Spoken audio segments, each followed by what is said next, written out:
Wat hebben al deze producten met elkaar gemeen? Nou, er zit plantaardige olie in. En dat is niet zo gek, want in het merendeel van de producten in de supermarkt zit plantaardige olie. Het zit in je eten, je was je ermee, je smeert het op je huid en je geeft het aan je hond of kat. En weet je wat nou het leuke is? Ik weet waar ze die olie verwerken. Bij Cargill, in de Botlek, in Rotterdam. Cargill is een internationaal bedrijf dat vanuit meer dan 65 landen producten en diensten levert voor de voedings- en landbouwsector. In de Botlek in Rotterdam legt Cargill zich toe op de verwerking van palm- en kokosolie. De jaarlijkse doorzet is zo'n 750.000 ton.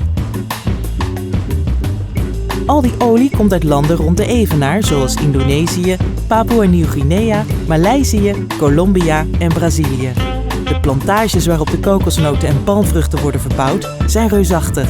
De olie wordt ter plekke uit de vruchten geperst, waarna grote zeetankers het naar bijvoorbeeld Rotterdam verschepen. Het begint dus allemaal bij die plantages, maar dan hoor je wel eens verhalen dat die plantages ten koste gaan van het tropisch regenwoud. Hè? Dat het helemaal niet duurzaam is. Hoe zit het eigenlijk bij jullie? Nou, wij lopen qua duurzaamheid voorop. Cargill is een van de oprichters van RSPO, een internationaal platform wat zich bezighoudt met de productie van duurzame palmolie. Deze plant is ook als een van de eerste gecertificeerd voor RSPO. En tevens zijn wij partner van het Wereld Natuurfonds. Cargill gaat zelfs verder. In veel landen doet het wat terug voor de plaatselijke gemeenschap, zoals het bouwen van scholen of doktersposten. En die grote mammoetankers, of zijn het mammoetankers eigenlijk dit? Ja. Nee, zeeschepen. Uiteindelijk komen die grote zeeschepen hier aan en vol met olie. En hoe gaat het dan verder? Hoe wordt het eruit gehaald? Er wordt een monster genomen. Dat wordt door ons eigen lab geanalyseerd. Als de kwaliteit goed bevonden is, dan wordt de ruwe olie de tanks ingepompt. En vervolgens gaat het de fabriek in en ondergaat het allerlei bewerkingen.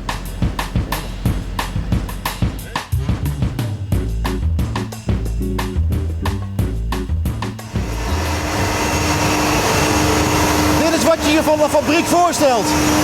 Warm en heel veel herrie. Ik sta hier bij de centrifuges. Hier begint de bewerking van de olie. Het schoonmaken.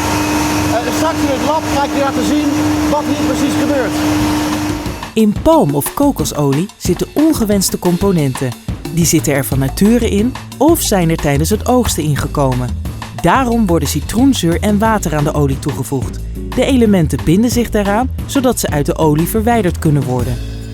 In een stilstaand vat zou het volgende gebeuren. De ongewenste componenten zakken met het water mee naar beneden, omdat water zwaarder is dan olie. Je hebt dan eerst dit en vervolgens krijg je dit. Maar jullie gebruiken centrifuges en warmte. Waarom? Door de centrifugale krachten en het verschil in dichtheid zullen de zware componenten naar buiten worden geslingerd en de lichte componenten, de olie die wij willen hebben, gaat door naar de bleking. En dat citroenzuur, wat is de werking daarvan? De citroenzuur maakt de ongewenste componenten wateroplosbaar, waardoor ze dus mee zullen worden geslingerd met de zware delen, dus het water. En de schone olie zonder die ongewenste componenten zullen doorgaan naar de bleking. Dus die centrifuge en die warmte zorgen ervoor dat het proces eigenlijk versneld wordt. De warmte is inderdaad om het proces te versnellen. Na het centrifugeren wordt bleekaarde aan de olie toegevoegd. Bleekaarde is een voedselveilige klei die kleurstoffen en andere componenten aan zich bindt. Dat gebeurt onder andere hier, in deze bleking. Het gevolg is dat de olie transparant wordt en langer houdbaar. En dat is heel belangrijk, want daardoor zijn ook de producten die met de olie worden gemaakt langer houdbaar. Hoe ziet bleekaarde eruit? Nou, dat kan ik je wel even laten zien. Een soort poeder. En dit gooien ze in de reactorvat bij de olie. Ja, dat klopt. En onder een bepaalde temperatuur en druk doet het zijn werk. Filters zorgen er vervolgens voor dat de bleekaarde met de kleurstoffen en andere componenten weer uit de olie wordt verwijderd. Als de filters vol raken, worden ze drooggestoomd en getrild. De bleekaarde valt er dan af en wordt hergebruikt, onder meer als verharding voor de wegenbouw. Indien nodig worden de filters ook schoon gekookt. Dit is de olie voor de bleking en dit erna. Deze is veel troebeler en hier kan je gewoon doorheen kijken. Mooi hè? Wat kun je met deze gebleekte olie nu al doen? Ja, dit is nog een halffabrikaat en geen eindproduct. We zullen het nog verder moeten verwerken, zodat we het kunnen aanbieden bij de klant. En wat is de volgende stap die jullie dan nemen? Desodoriseren. Wat is dat? Het verwijderen van de geur- en smaakstoffen en de vrije vetzuren. Dat gebeurt in desodorisatiekolommen. Dat zijn installaties waarin de olie onder vacuüm wordt verhit tot ruim boven de 200 graden. Hierdoor dampen de geur- en smaakstoffen en vrije vetzuren eruit. Wat overblijft is enerzijds geraffineerde olie, anderzijds destillaat. Dit hier achter mij is zo'n desodorisatiekolom. De olie die hieruit komt, in dit geval palmolie, is helemaal klaar voor consumptie. Dagelijks gaan die van vele tonnen naar voornamelijk voedingsmiddelenfabrikanten. Zij gebruiken het als grondstof voor onder andere croissants, koekjes, babyvoeding, ijs en nog veel meer. Ik ben eigenlijk wel nieuwsgierig hoe die gedesodoriseerde olie smaakt. Even een vette bek halen.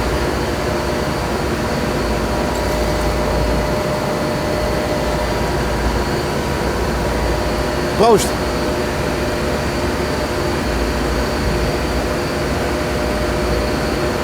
Het smaakt helemaal nergens naar. En dat is precies de bedoeling. Het destillaat daarentegen.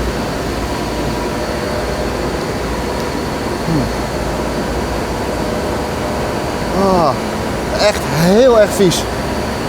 En juist vanwege die stank moeten de geur- en smaakstoffen en de vrije vetzuren eruit gehaald worden. Maar toch is ook dit spul te gebruiken. Bijvoorbeeld als coating in de bandenindustrie. Doe maar gauw dicht. Je kent die slogan wel. Smelt in de mond, niet in de hand. Nou, dat is geen fabeltje. Je kunt bepaalde producten zoals chocolade, of beter gezegd de olie die erin zit, een eigen smeltpunt geven. Waardoor die hard blijft in je hand en smelt in je mond. Lekker. Dat mag je eigenlijk helemaal niet eten.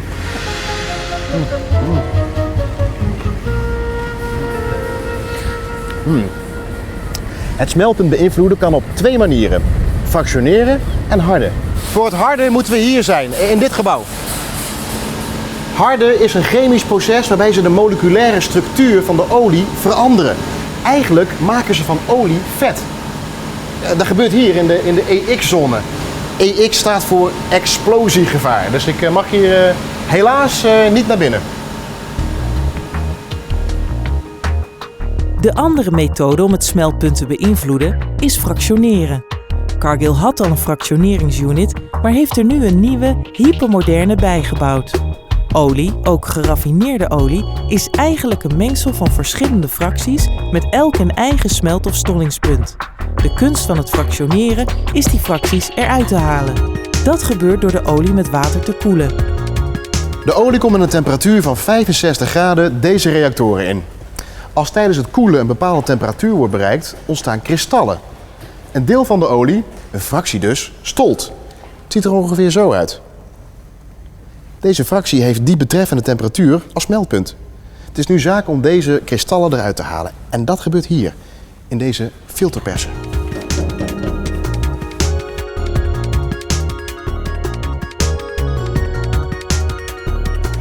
Cargill die heeft al een fractioneringsunit met een filterpers die dagelijks in gebruik is. Dit hier is de filterpers in de nieuwe fractioneringsunit, hè? Ja, dat klopt. Maar wat doet zo'n filterpers nou precies? Nou, we hebben net gezien dat die kristallen gemaakt werden. De mengsel met de kristallen gaat over de filterpers. En de vloeibare fractie gaat er dan uit en de vaste fractie blijft ertussen zitten.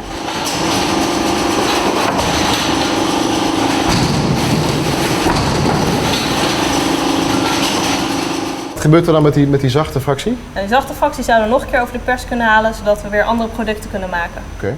En die oliën met die gewenste smeltpunten, waar worden die voor gebruikt? Nou, dat kunnen we voor diverse dingen gebruiken, maar waarvoor het bijvoorbeeld wordt gebruikt is in chocola of vulling voor bonbons, in melkpoeder en in sauzen.